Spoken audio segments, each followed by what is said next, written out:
Hello, hello, hello. Time check, it's 9 in the morning. Kamusta kayong lahat? At dahil nga tayo is kakatapos lang mag-sauna, at ngayon hindi pa nakakasuklay.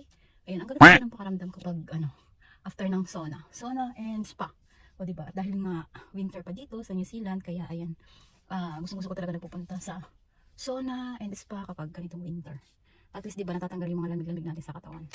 Lalo na sa ating work kasi ako, nag-work ako sa chilled, so malamig syempre. Kailangan din natin tanggalin yung ating mga lamig sa katawan, no, diba? And ayan nga, sarap ng pakiramdam mo, diba? Rosy chicks pa tayo niyan. And 30 minutes is enough naman na sa akin kapag ako ay nagsusona. Masama naman yung sobra. Kasi mainit masyado. Kaya ayan. Tayo ay punta naman sa grocery. At dahil day off nga tayo today.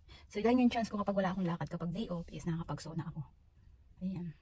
And kahit na palapit na matapos yung winter, sobrang lamig pa din. Next month na is spring na, di ba? Pero dito kasi kapag nararamdaman ko yung sobrang lamig, yung month of August, yung patapos na kasi natutunaw yata yung ice, or parang late lang yung snow ngayon kasi nakikita ko dun sa mountain.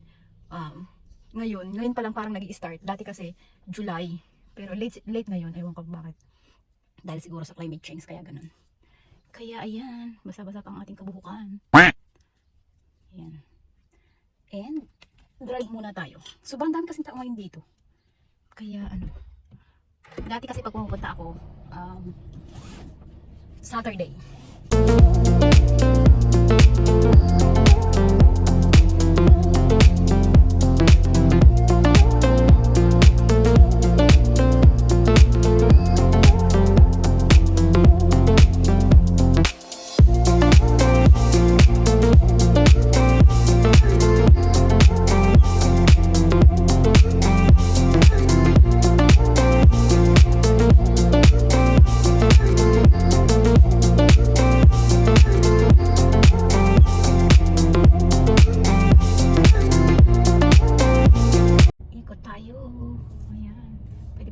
Dito. So dito na lang tayo mag-exit.